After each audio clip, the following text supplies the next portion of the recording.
Et aujourd'hui, André Berkoff reçoit Michel Onfray, essayiste, philosophe, écrivain et auteur cette fois-ci d'autodafé, ces livres qu'on interdit. Et puis ce livre est évidemment publié aux éditions Presse de la Cité. Et puis on va en parler jusqu'à 13h15. Alors Michel Onfray, c'est vraiment intéressant ce livre parce que vous ne parlez que, je peux le dire moi, que de chefs-d'œuvre. Et quand je dis des chefs-d'œuvre, en tout cas des livres qui comptent et qui compteront. Les habits neufs du président Mao de Simon Leys. L'archipel du Goulag, évidemment, de Solzhenitsyn. Paul Yonnet, on le connaît moins, le voyage au centre de malaise français. Samuel Huntington, le choc des civilisations. Et évidemment, la psychanalyse du livre noir de la psychanalyse, où on osait déjà s'en prendre à l'idole Freud, à l'intouchable. Mais je rappellerai ce que disait un hippie américain, c'est avec les vaches sacrées qu'on fait les meilleurs steaks tartares. Et puis, évidemment, Aristote au Mont-Saint-Michel, de Sylvain Guggenheim. Et vous l'avez relu, Michel Onfray, et vous avez surtout relu ce que ces livres-là ont suscité à leur époque, et quand ils sont sortis, de commentaires de la part d'une certaine bien-pensance, ou d'une bien-pensance certaine, qui sévit plus que jamais. Et là, vous avez fait vraiment œuvre, comme d'habitude, je dirais, en tout cas, œuvre très salutaire, en rappelant ça. Alors, autodafé, en fait, on ne brûlait pas les livres comme en 33, mais on les brûlait d'une autre façon. Oui, d'abord ça s'appelait autodafé de papier, et puis nous sommes convenus, mon éditrice et moi, que c'était peut-être un peu trop compliqué, donc on a laissé autodafé tout court. Mais effectivement, on brûlait jadis les livres, et puis ça démarre avec Saint Paul. Je rappelle que dans les Actes des Apôtres, Saint Paul brûle les livres de magie. On dit livres de magie, mais si on traduit véritablement, ce sont les textes sacrés du paganisme. Là, effectivement, j'ai souhaité m'attaquer à des textes qui, pour moi, sont majeurs aussi. Je trouve que c'est déterminant d'avoir dans sa bibliothèque, mais surtout de les avoir lus, je dirais, tous ces ouvrages-là, parce qu'ils ont dit la vérité plutôt que prévu, plutôt que les autres, quoi. Exactement. Et je pense que ça constitue ça ce que j'ai appelé la fachosphère de gauche, parce que très vite, quand moi je me souviens d'avoir dit du bien d'Huntington au moment où Huntington a fait paraître son livre, je disais du bien de Solzhenitsyn en 74. J'étais un jeune garçon, j'étais pas public, je n'existais pas publiquement, mais à l'époque je défendais ça, et c'est ce qui fait que je ne suis pas entré au Parti communiste français. C'était pas possible, c'était pas pensable d'aller au PCF quand on entendait le PCF dire que Solzhenitsyn était un catholique antisémite, enfin un chrétien antisémite, qu'il était payé par la CIA, etc., par des gens qui s'appelaient... Comme il avait fait d'Arthur Koestler et Kravchenko et compagnie. Absolument, enfin. Je rappelle qu'aujourd'hui, des gens, vous en avez parlé, et vous êtes bien le seul, et j'ai pensé la même chose que vous, en écoutant son discours, mais vous avez parlé de Mélenchon tout à l'heure. Mélenchon faisait partie, et fait toujours partie, avec Alexis Corbière, des gens qui continuent à dire que Solzhenitsyn est antisémite, qu'il est payé par la CIA, etc., etc. Et je pense que ça a été la même chose avec la psychanalyse, ça a été la même chose avec cette idée sotte que nous devrions notre culture aux Arabes, donc aux musulmans, car il y a des Arabes chrétiens, et un certain Jean de Venise, qui était un chrétien syriaque, est à l'origine des copies qui ont rendu possible le passage des textes antiques en Europe. La psychanalyse est une fiction, enfin c'est une espèce de chamanisme postmoderne, on dira presque. Vous êtes fait vous-même incendier, là, quand vous avez écrit votre livre sur Freud. Mais c'est là que j'ai découvert un peu comment fonctionnait cette gauche-là. C'est-à-dire vraiment quand j'ai découvert comment tous ces gens-là fonctionnaient, en disant que, par exemple, je disais tout à l'heure qu'on faisait des autodafés, enfin, nous disions tout à l'heure que nous faisions des autodafés, on peut faire un autodafé, par exemple, en ne parlant pas d'un livre. C'est clair, le livre paraît, on n'en parle pas, il est mort. On peut aussi en parler en disant qu'il défend des thèses qui ne sont pas dans le livre. Moi, ça a été mon cas, quand on m'a fait dire dans ce Freud-là, que du moins dans ce Freud-là, j'aurais dit un certain nombre de sottises. Je ne sais pas que, par exemple, Hitler avait été psychanalysé par Freud. Enfin, je n'ai jamais dit une sottise pareille. Rodinesco, qu'on présente comme une historienne, mais qui finalement est une pamphlétaire, gardienne du temple, nous a fait savoir que dans ce livre, il n'y avait pas de bibliographie, il y avait 30 pages de bibliographie, qu'il n'y avait pas de note en bas de page. Non, il y a juste une note en bas de page qui dit que puisqu'il y aura 5 ou 6 notes par page, chaque note sera à la fin de chaque citation dans chaque page. Mais donc, on n'a pas le droit de toucher... C'est-à-dire qu'on n'a pas le droit de toucher à l'idole, c'est ça aux idoles du gauchisme culturel. C'est-à-dire mai 68 a gagné d'une certaine manière avec les 68 arts qui nous ont dit que la psychanalyse était formidable, que ça soignait, que ça guérissait, qu'on devait toute notre culture aux Arabes. Oui, des Arabes, mais pas des Arabes musulmans, des Arabes chrétiens. Que le choc des civilisations que Huntington analysait, finalement, allait être produit par Huntington, comme si on rendait le cancérologue qui annonce un cancer responsable du surgissement de ce propre cancer. Qu'y a-t-il encore? Paul Yonnet, par exemple, qui nous disait que qui est mort hélas trop tôt, une 60aine d'années, mais qui disait effectivement que l'antiracisme était une courroie de transmission du racisme qui était bien nécessaire pour rendre possible un front national qui cassait la droite en deux, et que Mitterrand instrumentalisait l'antiracisme. Il disait ça dans des années où les mêmes journaux, Libération, Le Monde, les mêmes les mêmes supports. Il y aurait les Inrocks aujourd'hui, mais enfin estimer que ça y est, le Front National avait son historien, son penseur. Il y avait un certain Laurent Geoffrin qui a traité de fasciste Paul Lyonnais en faisant de telle sorte que sa carrière s'arrête d'une certaine manière, puisque ça a arrêté sa carrière. Enfin, oui, ça, oui. Ouais. D'une certaine manière, si vous êtes un compagnon de route du Front National dans les années 80, vous êtes mort. Vous n'êtes plus invité nulle part. Vous ne pouvez plus faire de colloques, vous ne pouvez plus trouver d'éditeurs, vous ne pouvez plus avoir de parole publique, vous n'êtes évidemment plus invité nulle part. Oui, c'est bien. Et ça, c'est quelque chose que vous montrez très bien. Et surtout, ce que vous montrez, c'est drôle parce que les témoignages qui accueillent tous ces livres, c'est toujours... on dirait que les gens ont envie de se ranger, je dirais, dans la doxa et surtout hurler avec les loups. Surtout pas examiner le bouquin. Et pourquoi cette absence de débat? Pourquoi cette haine du débat, Michel Onfray? Parce que... Après tout, on peut ne pas être d'accord, mais on discute. Ben pas chez je dirais les talibans de Paris qui font la loi intellectuelle et qui estiment à 10 personnes que ceci est à lire, ceci est à jeter, ceci est à aimer, ceci est à détester. Cet homme est à vénérer, cet homme est à détester. On est toujours ces gens-là sont toujours dans la logique des plumes et du goudron. Donc il a été décidé à l'époque que Huntington n'était pas le bon penseur. Le bon penseur, c'était la fin de l'homme. Fukuyama, fin de l'histoire. Parce que Fukuyama, c'était le grand penseur du libéralisme. Il n'y avait plus de communisme, c'était tellement formidable, il n'y avait plus d'ennemis donc au libéralisme. Le libéralisme allait faire la loi sur la totalité de la planète. Ces gens-là prenaient leur rêve pour la réalité. Huntington disait mais pas du tout, il y a des blocs civilisationnels qui s'opposent et ces blocs civilisationnels sont à l'origine de toutes les frictions planétaires. Et on le voit aujourd'hui plus que jamais. Voilà, c'est-à-dire qu'il y a un moment donné où 30 ans plus tard, vous en avez un qui a tort, le réel lui a donné tort, l'autre qui a raison, le réel lui a donné raison. Mais non, celui dont on a dit qu'il avait raison alors qu'il avait tort a toujours raison aux yeux de ces gens-là. Et celui dont on a dit qu'il avait tort alors que finalement le réel lui a donné raison, eh bien il a toujours tort aux yeux de ces gens-là. Voilà pourquoi j'ai voulu réhabiliter ces pensées-là qui, si on les avait suivies, ne nous auraient pas conduits là où nous sommes. Oui. C'est vrai qu'on aurait pu être prévenu, mais à chaque fois c'est étonnant parce que, Mein Kampf a été écrit, un livre qu'on ne va pas défendre, et pour cause, a été écrit 10 ans avant que les nazis prennent le pouvoir. Mais on dirait que quand il y a le réel, il y a un certain nombre de gens, et malheureusement ce sont des gens qui ont table ouverte et ronde serviette un peu partout, dans la milieu d'opinion, on a l'impression que cette réalité, au fond, cachait cette réalité que je ne saurais voir. Et c'est encore une fois, je reviens, c'est plus la haine du débat. C'est en fait, moi j'ai raison, et si je n'ai pas raison, ça me remet en cause, et il est hors de question, le monde peut crever, mais il faudrait pas que je sois moi en cause, remis en cause. Oui, parce que la vérité importe peu pour ces gens-là. J'aurais pu commencer mon livre avec Camus. J'ai voulu faire plutôt le dernier demi-siècle plutôt que le XXe siècle. Mais vous avez fait Camus et Sartre, d'ailleurs. Je l'ai fait ailleurs, bien sûr, mais la réception de l'homme révolté, c'était exactement la même chose. C'était ça. C'était exactement la même chose. Quand Sartre dit « Le Figaro a dit du bien de ce livre, donc c'est un mauvais livre », on se dit « Mais on rêve ». Quand Simone de Beauvoir dit la vérité est une, c'est pourquoi la droite est pluraliste, je dis mais c'est quand même incroyable. Et ces gens-là sont toujours des gens qui font la loi. Et aujourd'hui, si on émet quelques réserves à l'endroit de Sartre ou de Beauvoir, on est évidemment un fasciste, un réactionnaire, etc., etc.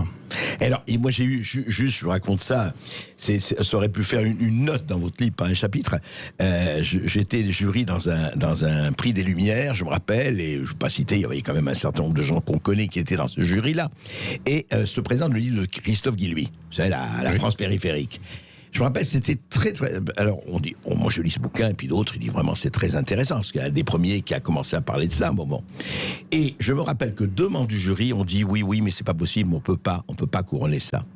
Et il dit pourquoi? Parce que Marine Le Pen l'a lu et a dit qu'elle a aimé.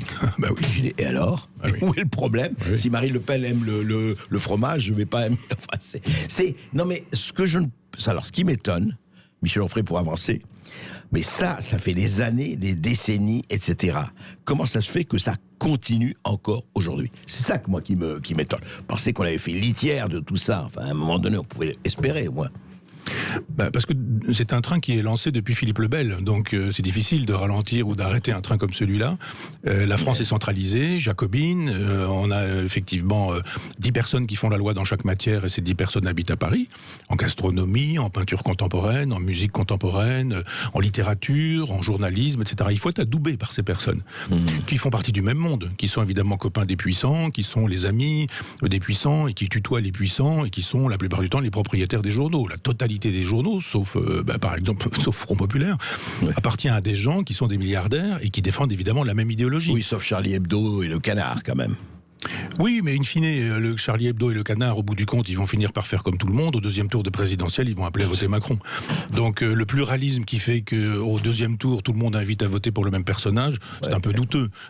Donc je veux bien, moi, qu'ils fassent semblant de ne pas être d'accord, mais que ce soit l'Humanité ou le Figaro, par exemple, eh bien, ou même Valeurs Actuelles, encore que pas forcément dans Valeurs Actuelles, parce qu'il y a une fracture, il y a au moins 2 courants dans Valeurs Actuelles, mais au Figaro et à l'Humanité, la plupart du temps, au moment du deuxième tour, on nous dit il faut voter Macron, et d'autres diront non, faut pas voter Macron, faut voter contre Le Pen.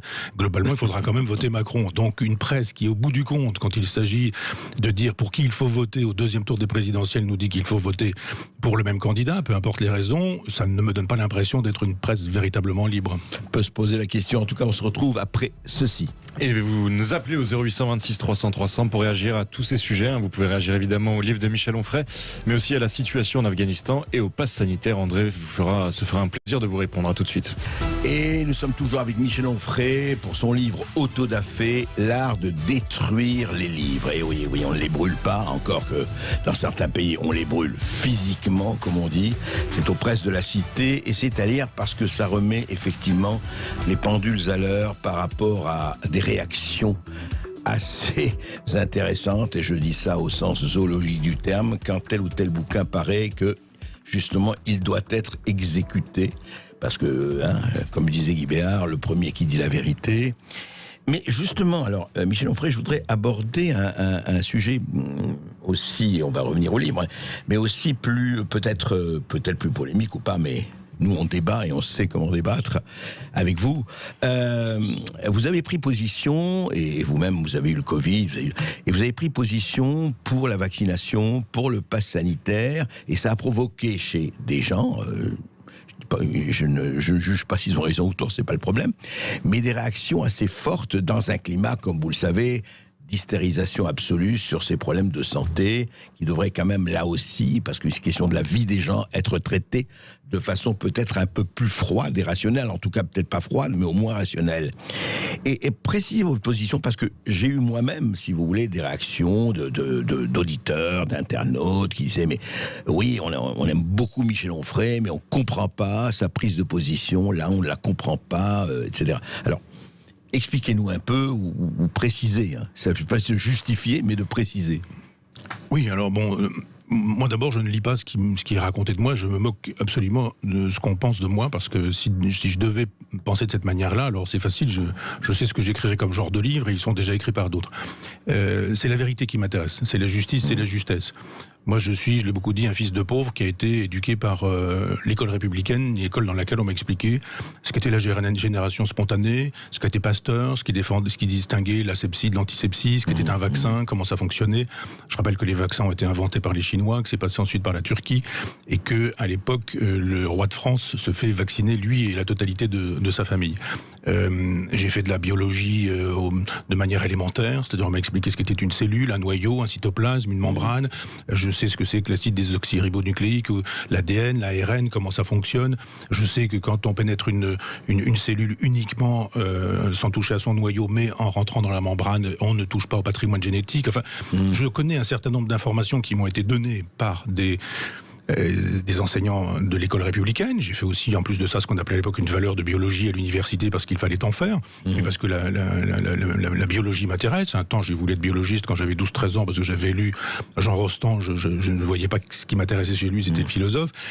Donc j'ai pris une position qui m'a paru raisonnable, éclairée, scientifique, et j'ai défendu, je peux le redire, la vaccination obligatoire, pour qu'on évite effectivement ces histoires de passe, cette histoire de contrôler tout le monde et de faire de telle sorte que les policiers... Le pass sanitaire, non, vous êtes pas... Je trouve que quand on demande à des policiers qui contrôlent les gens pour savoir s'ils ont un pass vaccinal, de dire que ces policiers n'ont pas besoin eux-mêmes d'être vaccinés, ça n'a pas grand sens, et je comprends que des gens soient désorientés.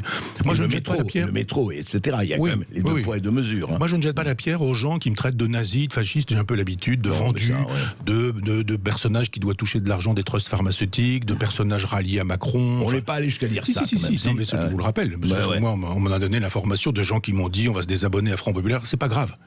C'est pas grave, moi je fais pas du business et je suis pas dans la démagogie en disant je sais ce qu'il faut dire pour plaire. Si je déplais, ça fait partie du jeu. Je déplais à certains, mais je plais aussi à d'autres. Donc je crois qu'un chef de l'État, c'est quelqu'un qui doit être prescripteur parce qu'il protège son peuple. Macron n'a pas protégé son peuple. Il l'a exposé du début jusqu'à la fin, pas seulement en matière de Covid. C'est quelqu'un qui, moi j'ai dit très tôt, vous aviez tout à l'heure le docteur Kirsik à l'antenne, j'étais sur un plateau de télévision à 26 janvier, il y a 2 ans. Et il y a 2 ans, en 2020. Tout au départ, puisque le docteur Kirsik disait à l'époque que ce serait une grippette. À l'époque, le professeur Raoult disait aussi que ça ferait pas plus de morts que des accidents de trottinette. Enfin, peu importe, je ne les juge pas. Moi, j'ai dit que ce serait dangereux, que ce serait problématique, que la Chine n'a que faire de perdre 300 000 Chinois. Ça en moque complètement, la Chine, de perdre des gens. Si elle met une ville sous cloche, c'est que c'est problématique. C'est qu'il y a un problème. Et les Chinois n'inventent pas ce virus en disant on va tuer des gens et puis on en tuera certains, d'autres ne seront pas tués, certains auront le Covid, d'autres n'auront pas le Covid, et puis ceci, puis cela. Pourquoi faire? Ça n'a aucun sens. Donc je fais fonctionner ma raison sur ce sujet. Macron n'étant pas crédible, des gens disent quoi que demande Macron, c'est ce que vous disiez tout à l'heure en disant si Marine Le Pen aime le fromage, je ne devrais pas aimer le fromage. Maintenant le problème avec Macron, c'est un peu le berger qui crie au loup jusqu'au jour où le loup arrive et puis finalement on le croit plus. Et bien quand Macron dit des choses qui sont justes, qu'il faut vacciner, par exemple, il n'est plus crédible. Il y a un nihilisme généralisé. Moi, je pense que c'est un effet du nihilisme, qui fait d'ailleurs qu'on a fait référence à Auschwitz, au camp de concentration. Mais nihilisme un peu provoqué par cette maladresse, par ce management de absolument. la peur, quand même. C'est pourquoi je n'en veux pas aux gens qui me détestent. Je les comprends. Je comprends qu'on puisse être perdu et que perdu, on puisse dire je ne crois pas aux informations qui sont données dans les médias dominants. Mais pour autant, aller chercher sur Internet, ça suppose l'intelligence qui permet de distinguer le bon grain de l'ivraie. Il y a tout, mais surtout n'importe quoi sur Internet. Les complotistes s'y trouvent très bien. Le négationnisme ne s'est jamais mieux porté depuis qu'Internet existe. Donc il y a un moment donné où effectivement Macron n'est pas très crédible quand il invite à la vaccination. Hélas pour la France, hélas pour nous, pas hélas pour lui. Oui, mais... Oui, mais alors Michel Onfray, allons au-delà. Moi, c'est pas la question qui vous aime, les gens qui vous aiment et qui vous aiment pas. Comme toute personne, vous avez effectivement vos détracteurs, mais aussi beaucoup de partisans. Non, c'est au-delà, parce il y a eu quelque chose. Moi, je l'ai dit d'ailleurs partout. Moi, je me suis fait vacciner. C'est pas un problème de vax ou d'anti-vax. C'est que quand même, on constate depuis quelques mois, et ça, ce n'est pas des complotistes des réseaux sociaux. Regardez ce qui se passe en Israël et ailleurs. Il y a quand même des questions à se poser.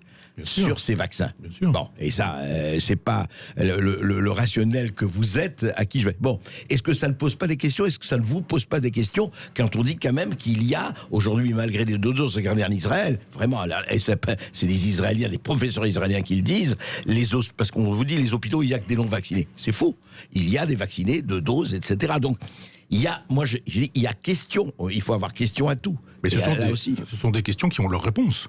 Et j'ai même expliqué les réponses à ces questions-là, avant même que ces questions ne se posent, dans La vengeance du pangolin. J'ai fait un texte qui était consacré à la vie du vivant, à la vitalité du vivant. C'est-à-dire que si on sait comment fonctionne un virus, on ne dit pas, le virus, ça c'est un peu une espèce de bêtise française, de croire qu'il y aurait un virus avec un V majuscule et qu'il existerait comme une idée platonicienne et qu'il faudrait en parler comme d'une idée éternelle. Pas du tout.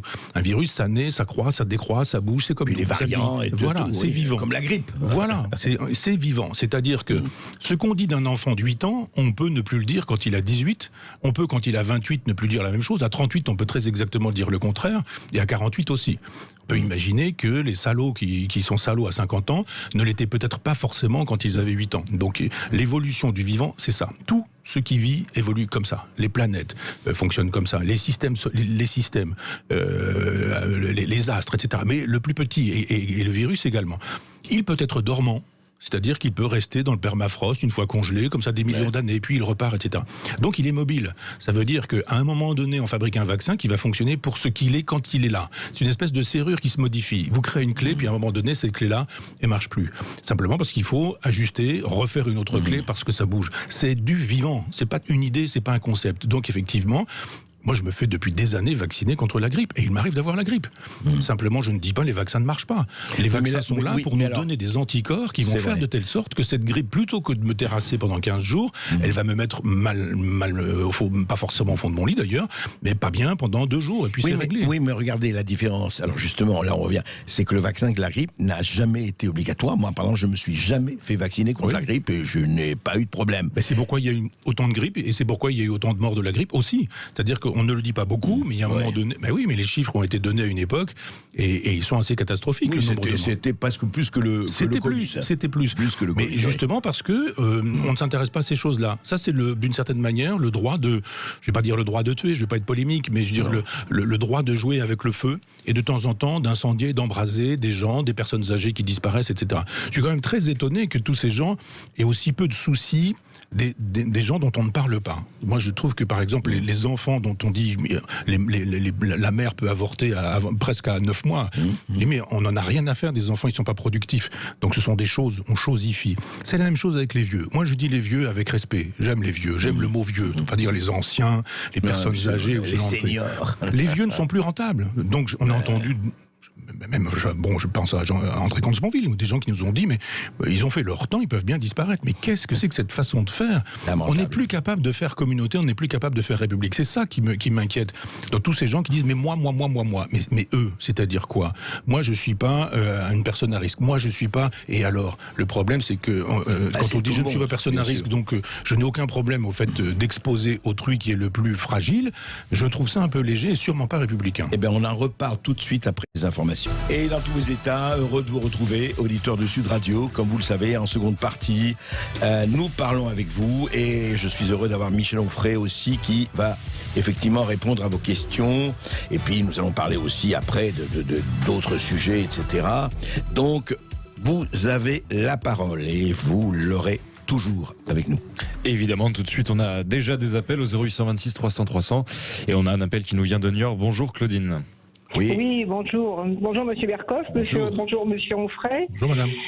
Voilà, je voulais vous dire, moi j'apprécie beaucoup vos positions sur l'Europe, etc. Je trouve ça vraiment très intéressant et on a besoin d'avoir des gens qui, effectivement, nous donnent leurs sentiments et leurs critiques par rapport à tout ça. Donc c'est toujours très très intéressant de vous entendre.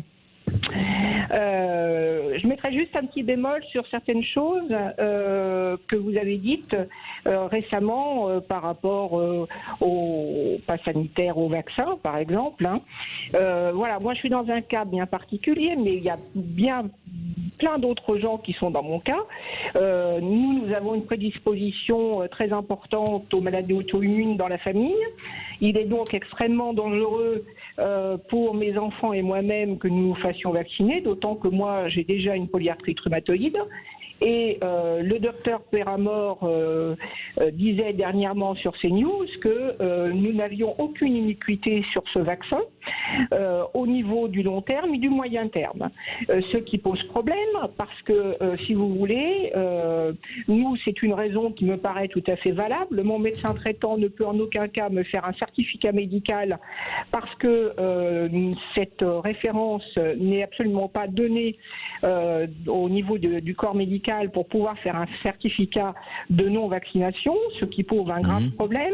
Mes enfants sont donc l'une étudiante et mon fils donc transporteur. Nous faisons un peu figure de paria. Donc ma fille collectionne les tests. Les tests antigéniques pour pouvoir se déplacer ou faire certaines choses. Donc, je veux dire, et ça c'est un sujet dont on ne parle jamais. Moi, je n'ai pas attendu M. Macron pour ne pas embrasser mes parents quand je suis malade. Je fais toujours très attention. Donc, c'est pas un problème d'égoïsme. C'est des problèmes souvent différents pour chacun qui réfléchissent, qui se posent et qui ne sont pas forcément dans une idée d'en vouloir à quiconque ou de vouloir faire différemment ou de dire voilà. D'accord, merci Michel Onfray. Oui, bon, d'abord, moi je ne pense pas qu'un médecin qu'on entend sur CNews doit faire la loi, parce qu'on entendra 10 médecins qui vont dire le contraire, autre chose, autrement, suivant qu'ils seront chez Pascal Praud, chez tel autre encore. Et c'est pas là que la science se fait. Je trouve que le problème, effectivement, c'est la multiplicité des paroles contradictoires et la disparition de la prescription intellectuelle. C'est-à-dire que plus personne... J'y viens. Je veux dire que donc, tel docteur a dit ceci, d'accord, j'entends bien, mais le problème, s'il y a des incompatibilités médicales, là, on est dans un cas particulier. Je veux bien, je ne sais pas ce que raconte cette dame d'un point de vue technique. Je peux pas juger. Elle me parle d'une maladie, je ne sais pas ce qu'elle est. Si effectivement des médicaments sont dangereux, moi je n'ai pas pris l'hydroxychloroquine parce qu'il y avait des torsades de pointe, me dit-on, qui étaient problématiques pour moi, qui ai fait un infarctus et 2 AVC. Donc effectivement, il y a un moment donné... Il y a des cas particuliers. Mais voilà, donc je pense que cette dame a probablement raison avec le cas particulier qui est le sien, auquel cas la loi devrait pouvoir examiner que des contre-indications interdisent le pass, mais il ne faut pas que ce soit un passe-droit non plus. Parce qu'il y a aujourd'hui plein de gens qui sont allergiques au gluten, qui sont allergiques à ceci, à cela, au lait, au lactose, à tout, en fait, qui sont allergiques à tout. Il y a un moment donné où quand on fait la loi, c'est pour tout le monde. Et quand on dit, oui, moi je ne peux pas parce que ceci, cela, un autre dira, moi j'ai ceci, moi j'ai cela, et puis je risque. C'est toujours l'hypothèse du risque, je risque de mourir. Vrai, mais il y a des spécificités quand on peut savoir. Non, mais il y a un problème qui est gênant juste, Michel Onfray, dans cette histoire en général, c'est qu'on a enlevé aux médecins traitants. Ça veut dire quelque chose, médecin traitant, c'est le médecin qui traite. Alors même s'il n'est pas épidémiologue ou virologue, on ne l'est pas, mais il doit avoir son avis. Et on a l'impression qu'on ne tient absolument pas compte de l'avis de ces milliers de médecins qui s'occupent de leurs patients. Écoutez, moi j'ai fait un AVC, j'ai écrit un petit livre là-dessus qui s'appelle Le deuil de la mélancolie. 5 médecins sont passés à côté de l'AVC. 5. Ah ouais, qui l'ont pas vu. Oui, dont un qui a un CV long comme le bras, expert auprès des tribunaux, etc., qui m'avait même diagnostiqué un problème ophtalmique, et il a même pris rendez-vous pour moi dans une clinique ophtalmique l'après-midi alors qu'il est passé à côté d'un AVC.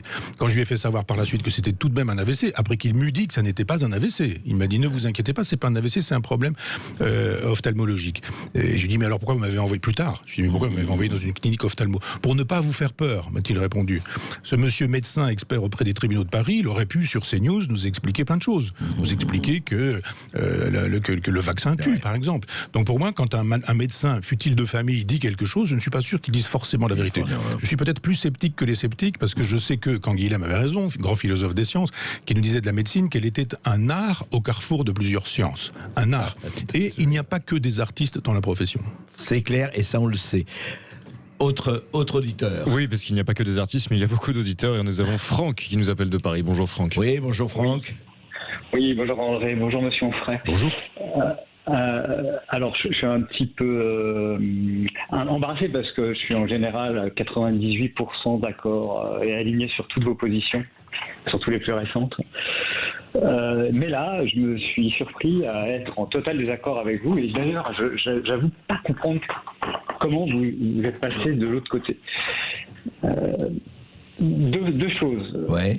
En général, vous êtes un grand pourfendeur de Macron.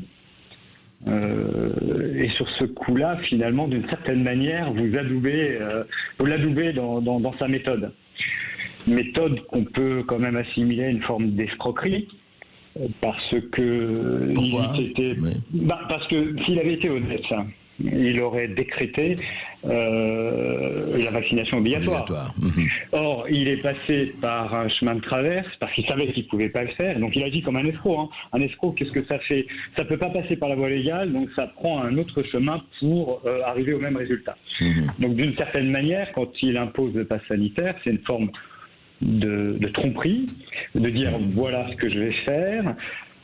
Le but inavoué, c'est la vaccination obligatoire, mais en gros, il nous dit c'est pour votre bien et c'est l'instauration indirecte d'une obligation vaccinale. Donc ça, c'est dans la méthode. Déjà, j'aurais aimé avoir l'avis de M. Onfray sur cette méthode. Vous l'aurez. Ensuite, vous avez une autre... Oui. Peut-être déjà répondre à plusieurs choses. Oui, alors peut-être je vais vous répondre et puis vous continuez. Déjà plusieurs choses, y compris une chose insultante. Je serais passé de l'autre côté. C'est assez formidable. Ça fait 30 ans que j'existe médiatiquement. J'ai écrit plus de 130 livres. J'ai créé une université populaire de Caen qui a été détruite par le maire de Caen et détruite aussi dans sa diffusion sur France Culture par Macron. J'ai construit des universités l'Université populaire du goût.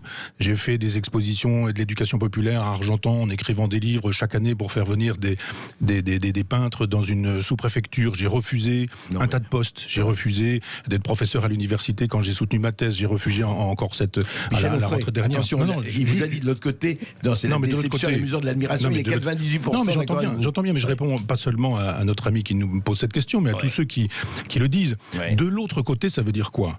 C'est-à-dire que on l'a beaucoup dit. Il y a une époque quand on disait peut-être que quand même l'immigration pose des problèmes en matière de sécurité. Ah, vous êtes passé du côté de Marine Le Pen. Mais là maintenant, quand on défend Pasteur, on est passé du côté de Macron. Je rêve ou quoi?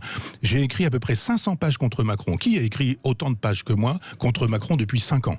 On va réunir tout ça dans un gros livre qui va faire, il y aura en plus de ça des pages inédites, qui va faire un très gros volume. Je suis peut-être le seul philosophe à avoir autant attaqué la politique de Macron, la pensée de Macron, la personne de Macron, en tant qu'elle est une personne publique, et Macron lui-même. Passer de l'autre côté parce que je défends les idées de Pasteur, je trouve ça assez sidérant de dire que tout ce que je suis, tout ce que je fais depuis 30 ans, tout ce que monsieur me fait l'amitié de me dire.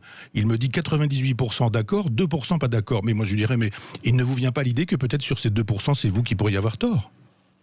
Alors, je peux m'exprimer, juste répondre. Mon expression a été extrêmement malheureuse, monsieur Onfray, parce que vous l'avez compris, pas du tout dans le sens où je l'ai donné. J'exprimais pas une ligne objective. Quand je dis je passais de l'autre côté, c'était j'avais l'impression d'être tout le temps avec vous, et puis là vous l'étiez plus, c'est tout. C'était pas. Pour le reste, je souscris à tout ce que vous dites. Vous comprenez même ce que vous voulez dire. Oui, bien sûr. Non, c'était bien dans sûr. ce sens-là. C'était juste dans ce sens-là. J'avais l'impression que vous me trahissiez moi, mais c'est tout. Mais je ne trahis personne. C'est passionné, c'est passionnel. J'invite au dialogue. Je ne suis pas de ceux qui vous ont méprisé. Moi, je ne suis pas de ceux qui. Mais je le prends pas comme ça. J'ai jamais dit ils sont incultes, c'est des crétins, c'est des connards, enfin tous les mots qu'ont utilisés les gens qui se sont opposés à vous. Il n'a pas pris comme ça. Mon expression était malheureuse. Oui, alors, mon expression était malheureuse. Alors on passe là-dessus. La seconde, vous aviez une seconde. Alors, oui, surtout, oui, voilà. C'est sa façon d'appréhender la crise sur le pass sanitaire et la position de chacun. Moi, je ne vois pas les anti-pass sanitaires comme des égoïstes, parce que c'est un peu comme ça qu'il les décrit, qui pensent qu'à leur moi, leur liberté individuelle. Je le vois plutôt à l'inverse, comme des gens qui sont tous sauf égoïstes, mais qui sont là pour défendre les libertés publiques. Et ça n'a rien à voir avec les libertés individuelles. Parce que finalement, les égoïstes sont les gens qui se soumettent au pass sanitaire, tout ça pour pouvoir aller au resto, pouvoir aller nager, pouvoir faire du sport, Et finalement, moi, par exemple, je suis double vacciné. Mais je vais boycotter tous les privilèges que me donne le pass sanitaire. Pour défendre justement les libertés publiques. C'est ça la préoccupation des gens qui sont anti-pass sanitaire. Faut pas les décrire comme des gens qui sont égoïstes, qui pensent qu'à leur petite chose, ma liberté de ne pas me faire vacciner ou qu'on m'impose quelque chose. Moi, j'accepte quand on m'impose un vaccin, je sais pas moi, par exemple, un vaccin qui est multi-éprouvé, même celui-là, parce que moi j'ai une confiance en la science. Mais je peux comprendre que des gens qui aient peur, qui voient qu'il y a quand même il n'y a pas de recul sur ce vaccin, on peut les comprendre qu'ils aient peur. Michel Onfray. Mais je comprends toujours la peur, bien sûr, je la comprends, mais je pense que mon travail de philosophe, c'est de ne pas entretenir la peur. C'est de faire de telle sorte que la peur n'ait plus lieu. J'ai écrit un livre qui s'appelle Théorie de la dictature, qui est une analyse de 1989 d'Orwell, eu égard à ce qui se passe 84 pardon, à ce qui se passe aujourd'hui, enfin du moins avec l'Europe maastrichtienne, disons-le comme ça. Donc je ne suis pas suspect de ne pas avoir réfléchi sur le concept de dictature. Je crois juste que la dictature n'a pas commencé avec ce que Macron a décidé. Et tous ces gens, alors monsieur, je ne parle pas de vous, mais je veux dire tous ces gens qui photographient leur vie privée, leur vie intime, qui mettent des photos d'eux-mêmes, qui se font mettre qui se font tatouer, ils se font mettre des encres dans le corps sans aucun souci de ce que ça va donner, en disant je veux pas qu'on me mette dans le corps tout et n'importe quoi. Mais là non, mais en revanche on peut mettre des litres d'encre, il y a aucun problème. Je dis juste que la dictature n'a pas commencé avec le pass sanitaire, et vous commencez à voir la dictature là où elle n'est pas. Ce sont les GAFAM qui rendent possible la dictature. Tous ces gens qui sont complètement accrochés à leur téléphone portable et qui donnent toutes leurs données aux GAFAM de telle sorte qu'on peut fabriquer aujourd'hui une politique simplement de l'offre et de la demande en sachant ce que sont les désirs des gens, pour produire en même temps des désirs, pour fabriquer des hommes qui sont unidimensionnels, qui se ressemblent tous. Je crois que ça a commencé il y a très longtemps, cette idée de la dictature. Et que là, c'est vraiment un épiphénomène pour moi. L'idée de boire des coups, comme il est dit dans le vocabulaire, là, l'idée de boire des coups ne fait pas partie des libertés publiques pour moi. Boire des coups, non, c'est pas une liberté publique. Je crois en revanche que la possibilité de dire à des gens qui ont voté non au traité européen, on se moque absolument de ce que vous aurez voté, le référendum, on le met par-dessus, on passe par-dessus votre tête, et puis finalement, avec l'Assemblée nationale et le Congrès, on va vous faire, et le Sénat, c'est-à-dire le Congrès, on va vous imposer ce que vous n'aurez pas choisi. Là, il n'y avait personne pour descendre dans la rue en disant on a bafoué nos libertés publiques. On ne peut pas aller boire des coups en terrasse et là on bafoue les libertés publiques, mais en même temps on met à la poubelle un référendum qui était majeur pour l'orientation de la France et on n'a pas une seule manifestation et sûrement pas des gens qui se sont réclamés d'Auschwitz, qui ont arboré l'étoile jaune, qui ont dit que c'était une dictature, etc. Juge Michel, pourquoi vous avez... Attendez, Franck, 2 secondes. Mais pourquoi il y a une opposition que je ne comprends pas très bien. Moi, je crois que tout ce que vous dites, effectivement, sur l'instauration de dictature est là. Et on ne dit pas. Il y a quelques-uns qui disent en dictature, faut pas exagérer, il faut pas raconter n'importe quoi. C'est pas le problème. Mais le problème, c'est que est-ce qu'il n'y a pas quand même, quand les politiques sont dirigées par des scientifiques ou pas vraiment des scientifiques, parce que vous dites scientifiques, c'est vrai, mais il y a les conseils scientifiques, mais il y a aussi des conflits d'intérêts. Est-ce que quelque part, le politique n'est pas dirigé? Il n'y a pas que les GAFAM, il y a Big Pharma. Et Big Pharma, c'est aussi important, c'est 500 milliards d'euros de chiffre d'affaires par an, c'est aussi important, aussi puissant que les GAFAM. Donc, je vois pas pourquoi on oppose l'un à l'autre. Les deux peuvent coexister, malheureusement. Et pour, je dirais, orienter les gens. L'un n'empêche pas l'autre. C'est-à-dire que ce que vous dites sur les GAFAM et l'État maastrichtien, oui, 100 fois oui, mais est-ce qu'on ne peut pas se poser la même question sur Big Pharma et les orientations politiques pas seulement la France. Mais bien sûr que si, mais c'est là qu'elle est la dictature de toute façon. Quant à ces gens-là, ils n'ont pas intérêt à ne pas trouver un vaccin qui ne fonctionne pas. Ils ont intérêt à avoir un bon produit que tout le monde prendra parce qu'ils vont faire un bénéfice considérable, d'autant qu'ils ont le monopole et qu'ils pourront décider du prix. Donc bien sûr que je ne suis pas un ami de Big Pharma, que je ne suis pas un ami des trusts pharmaceutiques, que je ne suis pas un ami du capitalisme planétaire. Ça fait des années que je le dis et je ne suis pas dupe en imaginant qu'on aurait là des humanistes qui voudraient nous faire des vaccins pour notre bien, etc. Ceci dit, c'est pas pour notre bien, c'est pour leur bénéfice, c'est pour leur profit. On est tous d'accord, mais c'est pas du tout pour pucer les gens parce que les GAFAM l'auraient demandé. C'est-à-dire pour fabriquer un individu qu'on va transformer en individu numérique. Là, on rêve complètement aussi. Cette façon de dire, on ne sait pas ce qu'il y a là-dedans et finalement, c'est une espèce de potion magique un peu bizarroïde parce qu'on pourrait vous pucer. C'est ce que veulent les gens de Google, d'Apple, etc. Mais Klaus Schwab et de la grande réinitialisation. Oui, vous n'y croyez pas à ça? Mais non, bien sûr que non. Je veux dire que on n'a pas besoin de ces choses-là pour être déjà en dictature, pour penser exactement la même chose, pour être justement dans cette espèce de délire nihiliste. Ils adorent ça. Les capitalistes qui nous gouvernent, des gens qui disent tout et n'importe quoi. Ils sont faciles à commander, ils sont faciles à guider, ils sont faciles à gouverner. Les gens qui sont dans la déraison pure, les gens qui ne font plus fonctionner leur intelligence, les gens qui n'ont plus de culture, les gens qui estiment que la vérité se trouve sur Internet. Quel bonheur pour les GAFAM. Quel bonheur l'idée qu'on puisse estimer comme une vérité un médecin qui a parlé sur CNews, vous vous rendez compte? Donc c'est un peu tout et n'importe quoi. Et ça réjouit le capitalisme planétaire, ce nihilisme généralisé. Ça permet effectivement plus facilement de gouverner les hommes, y compris chez des gens qui pensent qu'ils sont dans la résistance. Ils ne sont pas dans la résistance. Ils sont les purs produits du nihilisme, d'un capitalisme qui est bien content d'avoir produit des foules aussi faciles à gouverner. Comme ils sont devenus communautaristes, c'est le marketing des minorités agissantes. C'est quand Orwell dit effectivement que la guerre c'est la paix, là on a très exactement la même chose. C'est-à-dire le médicament qui soigne, c'est un médicament qui tue. Donc on a tout et n'importe quoi. Il y a un moment donné où effectivement, quand la déraison fait la loi, ça devient problématique de se réclamer de Voltaire, des Lumières et de la philosophie du XVIIIe siècle. En fait, ce que vous dites, mais ce qu'on dit Michel Onfray, moi je crois que le temps, non pas ne fait rien à faire comme disait Brassens, pour autre chose, mais on verra ce qui va se passer du point de vue des effets ou pas. Parce que le vrai problème, c'est, vous savez très bien, dans la tête des gens, c'est oui, d'accord, à un moment donné, la mort fait partie de la vie, mais est-ce qu'on ne veut pas supprimer des gens? Est-ce qu'on ne veut pas aller vers une espèce de réduction de la population et compagnie? Donc sans tomber dans ces délires-là, mais s'il commence à y avoir de vrais effets, vous savez, comment dire, moi, la chose qui m'a frappé, je termine là-dessus, c'est très important. L'industrialisation de l'agriculture depuis un demi-siècle, disons depuis la libération, depuis le 6 juin, quand les Américains ont décidé qu'ils s'installeraient en France et qu'ils y resteraient. L'industrialisation de l'agriculture, la disparition des petits paysans qui produisaient peu mais bon, des bons produits, des fraises qui avaient le goût de fraises, des vraies pommes de terre, du blé qui de temps en temps avait effectivement du bleuet, du coquelicot et des chardons, mais qui en même temps était un blé digne de ce nom. Ça fait plus d'un demi-siècle que nous bouffons des saloperies au quotidien. Les McDo, les supermarchés, la nourriture absolument dégoûtante. Il y a des poulets à la dioxine. On l'a su à une époque, c'est-à-dire qu'on faisait bouffer de l'huile de vidange à des poulets que les humains mangeaient. La vache folle qui mange du cadavre de vache, etc. Là, les gens ne descendent pas dans la rue pour dire mais on ne veut plus de ce capitalisme-là. La preuve, c'est que massivement, ils votent pour, alors que ce soit pour Macron, pour Sarkozy, pour Hollande, pour Marine Le Pen aussi, qui de toute façon ne touche pas à ces choses-là. Mais ça fait 50 ans que les gens bouffent des saloperies. Ça fait 50 ans qu'on a des épidémies de cancer, qu'on a des épidémies terribles avec les personnes âgées. Pourquoi tant de maladies d'Alzheimer, qui sont les équivalents de vaches folles d'une certaine manière? Pourquoi autant de dégénérescence avec des personnes âgées qui vivent plus longtemps, d'accord, mais dans quel état?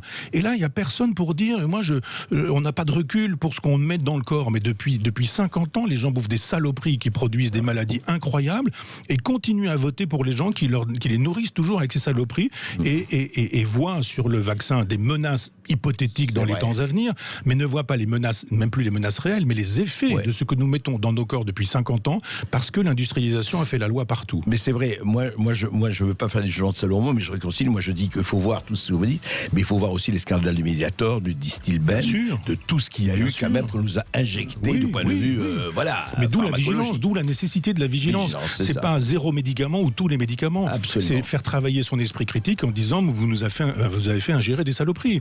Pourquoi y a-t-il par exemple des médicaments qui sont donnés en quantité aujourd'hui pour faire baisser les triglycérides, en sachant très bien que c'est ultra dangereux et que nous mangeons tous plus ou moins trop, nous buvons tous plus ou moins trop, et il y a un moment donné où le médecin dit au-delà d'un certain âge, là il va falloir prendre ce genre de médicaments, et on sait très bien que ces médicaments sont toxiques et dangereux, et qu'au-delà de 50 ans, je ne sais pas combien, je ne vais pas donner de chiffres, je ne les ai pas, mais une majorité de gens prennent ces médicaments pour la vie entière, et on ne dit pas combien ces médicaments sont toxiques. Je suis pour des vigilances pharmaceutiques, je suis pour toute vigilance, bien sûr, mais pas cette idée que tout médicament nouveau serait problématique. Je pense que si on avait inventé sur le même principe des vaccins contre le sida, je vous assure que beaucoup de gens seraient allés se faire vacciner, qu'il y aurait eu des files d'attente et que les gens n'auraient pas refusé les fameux passes sanitaires en l'occurrence. En attendant, lisez Otto da Fé, lisez L'art de détruire les livres, et c'est vrai, il faut toujours être non seulement vigilant, mais lire les livres qui ont marqué, dont Michel Onfray, dont celui de Michel Onfray, d'ailleurs. Et merci à Franck de nous avoir appelé au 0826 300 300. Il nous a permis d'avoir une petite exclusivité, à savoir un livre en gestation sur Emmanuel Macron.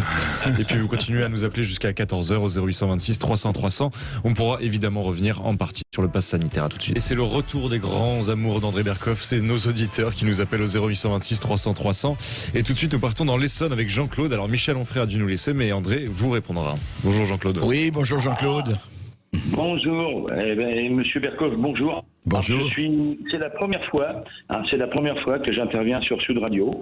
Je vais pas vous le cacher. J'écoutais une autre station depuis des années. Ça me gave beaucoup.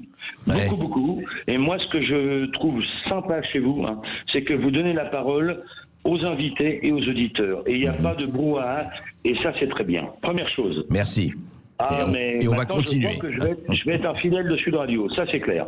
Alors, Monsieur Onfray, je ne sais pas s'il est là ou il n'est plus là. Hélas, il n'est plus là, mais écoutez, on va en parler. Dites-moi. Allez, Michel Onfray, moi, je vous adore en tant que philosophe.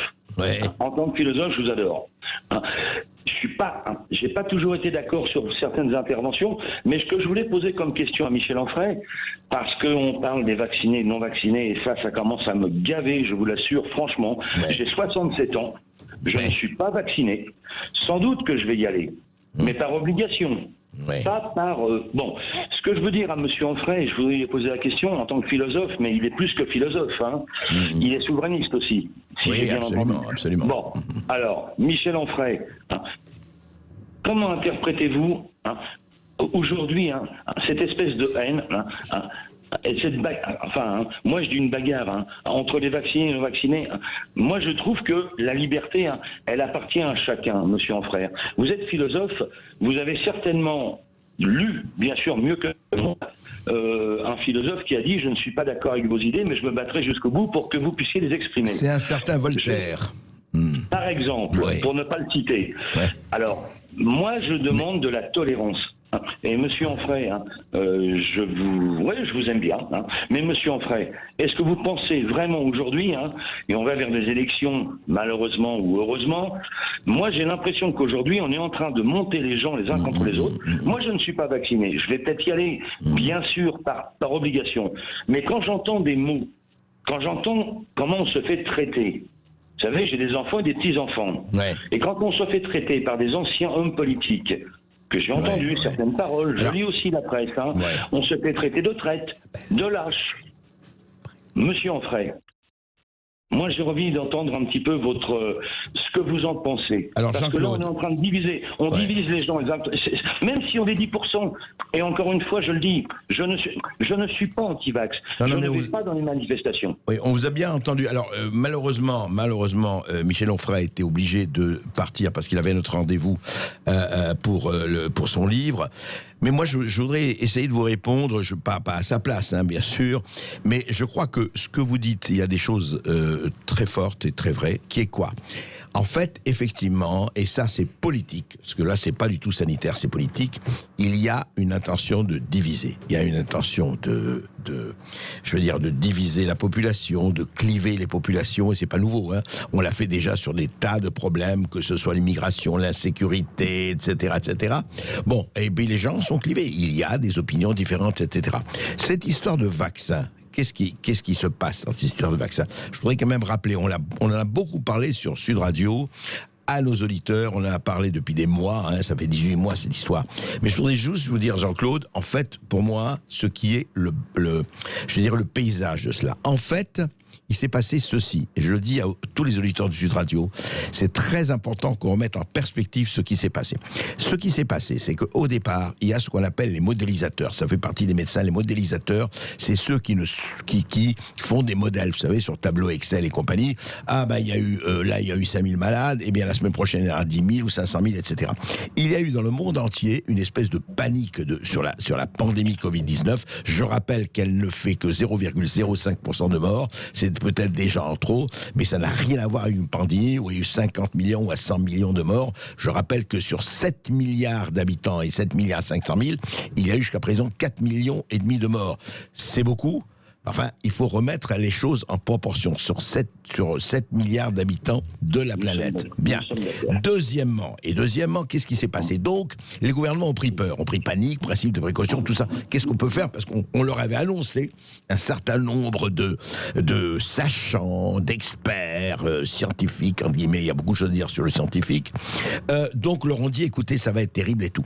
Donc, ils se retournent vers les laboratoires. Et ils disent, allez, je sais que vous êtes en train de fabriquer depuis longtemps sur le cancer et autres des vaccins, accélérez. Alors, les laboratoires ont répondu, et c'est pas pour défendre les laboratoires, ils ont dit, attendez, on est encore en phase, effectivement, d'officialisation, d'expérimentation. Voilà, et d'expérimentation, ça va aller jusqu'en 2022 et 2023. C'est dans les brochures de Pfizer, de Moderna, tout ça, c'est dans les brochures. Bon, les gouvernements leur ont dit, non, on va pas attendre 2022, 2023, on va accélérer le processus. Bien, ils ont accéléré, ils ont dit, attendez, moi, on veut bien, à une seule condition. Vous nous enlevez toute responsabilité, vous nous débarrassez toute responsabilité en ce qui concerne des effets secondaires ou des dommages collatéraux. C'est écrit dans les contrats que l'Union européenne et tous les autres ont passé avec les labos. Les labos ne sont pas responsables. C'est par contrat. Donc, à partir de ce moment-là, ça s'est enclenché comme ça s'est enclenché. Alors, il faut dire aussi, soyons clairs, que quand même, il y a jusqu'à présent 3 à 4 milliards, je ne sais pas exactement les chiffres ravis de vaccinés, il n'y a pas eu non plus ni holocauste, ni des millions de morts, etc. Donc quand même, les vaccins ont produit un effet. Mais les effets secondaires existent, mais les dommages collatéraux existent.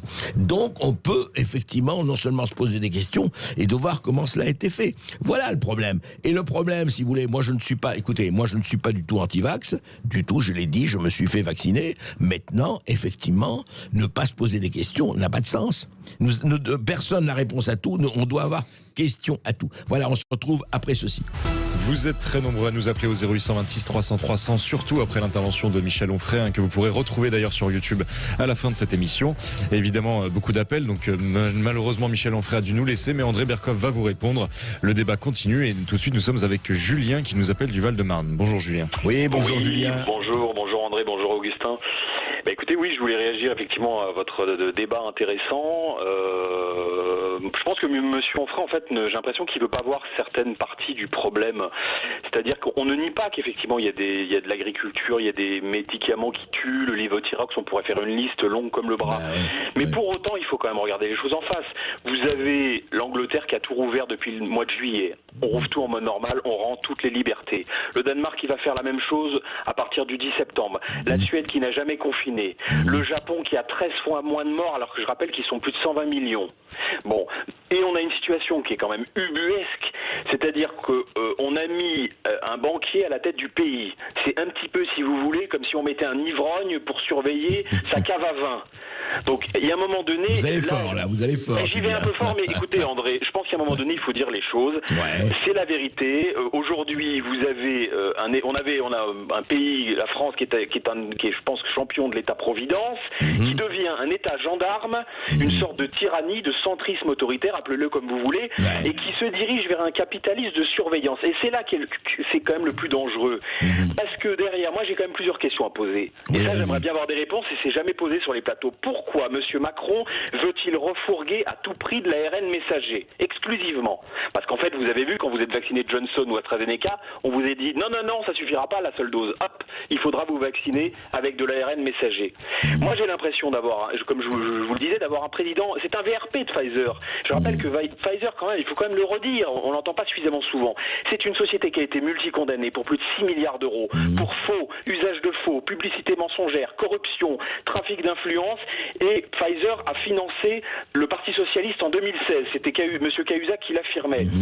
Alors, ce que je voudrais dire quand même qui est très, très important, et là, c'est pas du complotisme ou je ne sais quel autre conspirationnisme, il y a un agenda, c'est pas moi qui l'ai dit, M. De Villiers l'avait très bien rappelé, et c'est M. Schwab lui-même qui l'a dit. L'agenda mondialiste d'ici 10 ans, c'est-à-dire d'ici 2030, c'est le pass sanitaire qui, à mon avis, sera voué à l'échec, et ça, c'est un cheval de Troie. Oui, c'est déjà fait, ça. Mais bien sûr, il va être, à mon avis, c'est pas tenable, et vous avez vu que les centres commerciaux dans l'Essonne, c'est terminé, dans le Haut-Rhin, c'est terminé, etc. On en parle demain, ça, oui. Bien sûr, et donc voilà, mais ça c'est très important. L'idée, et ça c'est Monsieur De Villiers qui l'a tweeté tout à l'heure, vous avez l'OMS qui vient de publier un document pour un certificat de vaccination numérique basé sur la technologie blockchain pour chaque pays, et ça vient de qui? Toujours des mêmes de la fondation Bill et Melinda Gates. Mais ce qui est intéressant, c'est que ça va devenir en fait, le pass sanitaire, si les Français acceptent ça, ce qui est délétère pour la suite, parce qu'ils ne voient pas forcément ce qui arrive derrière. C'est derrière un pass vaccinal, une servilité, un traçage. Et comme l'avait dit Klaus Schwab, c'est pas moi qui le dis, ils veulent un traçage numérique de chaque individu. Et dans le pass, demain, vous pourrez y mettre le blocage de vos comptes en banque, etc. Vous pouvez y mettre tout ce que vous voulez. Le casier, absolument. On arrive à un crédit social à la chinoise qui existe là-bas depuis longtemps. Moi, quand Monsieur Onfray disait non, mais vous voyez, il n'y a pas d'injection de données sous-cutanées sous la peau. Je cite Le Monde, article du 19 décembre 2019. Le Kenya et le Malawi zone test pour un carnet de vaccination injecté sous la peau. Des ingénieurs américains ont mis au point un marquage et une vaccination sous-cutanée encapsulée dans des nanoparticules. C'est pas moi qui le dis, c'est l'AFP via Le Monde. Donc si vous voulez, le problème, voilà, pour en terminer, c'est ça, c'est vers où on va? On va vers un traçage sous la peau, une identité numérique, la fin de la monnaie papier qui est en train d'être préparée avec l'euro numérique, et enfin le revenu universel. Moi, je pense que tout ça, évidemment, est lié. C'est l'agenda à l'horizon 2030 qui est effrayant, il faut quand même dire la vérité. Et à plus brève échéance, pour en terminer là, moi, je ne comprends pas, et ça, j'aimerais qu'on me réponde, pourquoi on veut nous refourguer de l'ARN messager alors qu'on a une start-up française qui s'appelle Valneva, qui fait des vaccins classiques. Elle va le faire pour l'Angleterre, comme vous le savez. Absolument. Et nous, on a une pépite, on l'utilise pas. Je rappelle une chose qui est très importante, André, vous devez le savoir. Vous avez des gens, moi j'en connais, qui ont été vaccinés au Sinopharm, au vaccin chinois ou au vaccin russe, qui sont expatriés, qui vivent à l'étranger. S'ils veulent revenir en France, que nenni, si vous voulez que tout se passe bien, que vous ayez votre passe, il faudra vous fourguer de l'ARN. Oui, non, mais c'est une vraie question et c'est une bonne question. Je crois que nous allons vivre de toute façon. Vous savez, il y a l'histoire, enfin je ne veux pas revenir, l'histoire de l'humanité a été faite de combats, comme vous le savez, des minorités agissantes, des libertés, des reculs, des avancées, et c'est vrai que le problème est posé. Moi, je suis de ceux, en tout cas, qui considèrent que le problème n'est pas clos, que parler de ça n'est pas du tout être complotiste ou pas complotiste. D'ailleurs, très très souvent, les comploteurs appellent les autres complotistes pour masquer justement leurs agissements. Non, je crois que, écoutez, il faut de ce point de vue raison garder et effectivement, je pense et j'espère, ça c'est mon côté optimiste, pas béat mais résolu, qu'il y aura toujours des gens pour dénoncer et qu'il y aura toujours des gens pour agir en fonction effectivement de ne pas laisser faire l'inéluctable et l'ineffaçable, pardon. En tout cas, c'est vraiment la grâce que je nous souhaite, sinon ça risque d'être des lendemains. Et André, je voudrais rajouter une chose. Oui. Ce qui est très important aussi, alors ça pareil, on va traiter de complotisme, mais je ne l'ai jamais entendu sur les plateaux, je suis sûr que vous l'avez vu sur Internet. Il y a un vrai problème autour de l'oxyde de graphène, vous avez dû en entendre parler. Oui. Pourquoi on n'en parle pas alors qu'il y a de très nombreux médecins en Suisse et dans d'autres pays, le docteur Stuckelberger, et il y a même des anciens salariés de Pfizer qui dénoncent ça. Oui, mais je vais vous dire, alors, le problème de ces débats, alors je vais vous dire, en fait, parce que vous avez aussi beaucoup de médecins, et non des moindres, qui disent que tout ça c'est totalement faux et tout. Moi, je n'ai pas la capacité, ni la science, ni de trancher, je ne suis encore une fois ni médecin, ni virologue, mais comme si vous voulez, on l'entend, c'est quand vous me parlez des plateaux, que tous les plateaux du monde, on entend beaucoup de gens, on entend des millions d'épidémiologues qui ne sont pas épidémiologues plus que moi, eh bien vous, qu'est-ce qui se passe en fait, si vous voulez, c'est du domaine de la polémique, et le terrible dans cette histoire, c'est qu'on ne peut pas nous juger, parce que c'est-à-dire que c'est une querelle de scientifiques ou de pseudo-scientifiques, etc. Donc il faut poser les questions. Nous, je peux vous dire qu'on les pose et on va faire des émissions sur ce sujet. On ne laissera pas, en tout cas, ça dans l'ombre. Après, je vais vous dire, c'est l'avenir qui tranchera. On ne peut pas juger d'un point de vue médical, mais dès lors que le pass sanitaire arrive, il devient aussi politique, et c'est pour ça que vous pouvez nous appeler au 0826 300 300 tout de suite après la pub. À tout de suite. Nous étions à Niort, Paris, et dans le Val-de-Marne, et cette fois nous filons à Rouen avec Mehdi qui nous appelle. Bonjour Mehdi. Oui, bonjour Mehdi. Bonjour. Vous m'entendez? Oui, on vous écoute. Très bien. D'accord. Je voudrais faire un petit préambule là. En ce moment, je suis beaucoup branché sur les États-Unis là. Et franchement, c'est chaud. En ce moment, c'est très chaud. Bon, je vais vous dire un truc. Ouais. Vous vous rappelez quand Trump était président? Vous vous rappelez? Ouais. Pendant 2 ans, Biden vous faire tomber pendant 2 ans. Vous vous rappelez? Pendant 2 ans, ils essaient de destituer. Vous vous rappelez de ça? Oui, absolument. Même pas, Mehdi, je vais vous dire, pendant 4 ans, ils ont essayé de le destituer, même, depuis le début. Voilà. Vous vous rappelez quand on disait fake news, la sorcière, tout ça, là? Ouais. Écoutez ce qui s'est passé. En fait, il y a eu un complot contre lui, là. Obama, Hillary Clinton. Il y a encore un, je ne sais plus c'est qui, enfin bref. Ouais. Il y a aussi le fils à Biden. Alors Biden, là, le fils à Biden. Ouais. Le chef de la CIA, le chef, hein, tout écrit partout, ça va sortir bientôt, là. Le chef de la CIA. Il a grillé, enfin bref, il y avait des écoutes, tout ça. Enfin bref, le fils à Biden, là. Ouais. Son père, Biden, il a fait virer un juge là-bas en Ukraine, là. Parce que son fils est impliqué dans une histoire de corruption, je sais pas quoi. Exact. On en avait parlé dans l'émission. On en a parlé longuement dans l'émission, il y a quelques mois. Ça, elle est belle. Déjà, ils vont tous sauter. Obama, Hillary Clinton, Biden, ça, tout cela, là, c'est même pas la peine, quoi. Là, c'est de la grosse main. Enfin bref, pour dire que bon, les fake news, en fait, les fake news, c'est la télé officielle. Donc ça veut dire que BFM, tout ça, c'est que de la merde. En fait, tout ce qu'ils vous disent, il n'y a rien de vrai. Ils disent pas, c'est pas du complot, c'est la vérité. La presse par dit, c'est bien Trump qui nous fait la même chose. Enfin bref, c'était CNN, machin, et c'est vrai, il raconte que des conneries. C'est la vérité. Trump avait raison. Comme quoi Trump, là, en ce moment, il va rigoler, il va dire putain, les gars, ils en ont 4 d'un coup, là. Il arrive, l'autre, c'est hier, machin. J'ai tous baisé, Alors là, mon gars, c'est sûr, Trump, il repasse. La prochaine fois, Trump, ils vont dire quoi? C'est vrai, le pauvre. Putain, ils ont dit c'est lui, en fait. En fait, Trump, il avait raison. Il avait raison, les démocrates sont dans la merde. Ils sont dans la merde. Mais ils disent rien, forcément, ils sont dans la merde avec l'Afghanistan. Il ne faut pas parler, dans la merde, ils sont morts. Ils sont morts tous. Chef de la CIA, Hillary Clinton, Obama. Ils ont essayé de baiser Trump. Il n'a rien fait, il a rien fait, il les a baisés. Et c'est ce qu'il a dit Biden. pour essayer de niquer Trump encore. Il a dit il était à Moscou, comme Strauss-Kahn, pareil. Ouais, ça fait des putes, machin, là. Trump, il a rigolé. Trump, il a rien dit, il a attendu. Et Mehdi, j'aime beaucoup la manière de vous raconter l'histoire. Hein. Ça, vous devriez être journaliste, vous. La manière de vous raconter, c'est bien. Les démocrates ont essayé de niquer Trump. En fait, Trump avait raison, il avait toujours raison. Bref, il a fait le martyr, mais c'est vrai, en fait. Ils ont tout fait pour le niquer, ils n'ont pas réussi. Ils se sont niqués tout seuls. Ben oui, c'est ce qu'on appelle de l'autoconsommation. Merci Mehdi, merci et à bientôt. Merci beaucoup. Attends, vous voulez parler d'un autre sujet? Dites-moi. Attends, c'est pas fini. Ouais, mais alors, non, parce qu'on a peu de temps là. Allez-y, Mehdi. Attendez, c'est un peu M. Macron. M. Macron a été ramassé à la Banque de France 49 millions d'euros. On donnait à je sais pas qui, la Pfizer, je ne sais pas c'est qui à qui il a donné, en tout cas, il a été prendre à la Banque de France, c'est vérifiable. Hein. 49 millions d'euros à la Banque de France. Il n'en parle ça, personne n'en parle. Bref. Pfizer condamné à 5 millions d'euros d'amende pour corruption. AstraZeneca, pareil, Moderna, pareil, tous pareil. Tous condamnés pour corruption à niveau 50 millions d'euros. Tous. Après, les milliards encore, ça. En tout cas, tous les laboratoires sont corrompus. Ça, c'est sûr et certain, c'est vérifiable. Mais on vous laisse la responsabilité de vos paroles. Hein. Ça, il faut quand même. Attendez, on vous laisse la responsabilité de vos paroles, parce que il faut pas dire tous corrompus, tous pourris. Il y en a. Je dis pas qu'il y en a pas. Bon, enfin, tous comme ça, c'est un peu aller vite en besogne. C'est un peu faire une généralité. Faut pas exagérer non plus, Mehdi. Mais c'est vrai. Mais nous, on parle de ça et on en parle et on en parle. De façon systématique. Mais il ne faut pas mettre tout le monde dans le même panier de pourriture, quand même pas. Et ce dont vous parliez, Mehdi, c'est que lorsque Emmanuel Macron travaillait chez Rothschild et qu'il était banquier, il avait conseillé Nestlé pour le rachat de la division nutrition chez Pfizer. Hein. C'est plus précis que ça. Voilà. Allez, merci. Bon, le carton millions qu'il a pris à la Banque de France, c'est 49 millions qu'il a pris à la Banque de France, c'est pourquoi faire, c'est tout. Enfin bref. Oui. Merci quand même, continuez votre travail, c'est super ce que vous faites. Merci Mehdi. Allez. Et tout de suite, nous retrouvons Pascal qui nous appelle de région parisienne au 0826 300 300. Bonjour Pascal. Oui, bonjour Pascal. Bonjour. Je voulais dire que... Allô, vous m'entendez? Oui, on vous entend. Oui, très bien Pascal, on vous entend. Alors, je voulais dire qu'il y avait un point positif avant de dire le négatif de cette soi-disant pandémie, c'est que j'ai découvert Juan Branco et j'ai découvert André Berco, parce que j'écoutais jamais Radio Sud Radio, je le dis. Voilà, tout ça, c'est des bons points. Merci. Oui, il y a des bons points quand même. Hein. Oui. J'ai là un petit peu mon horizon. Hein.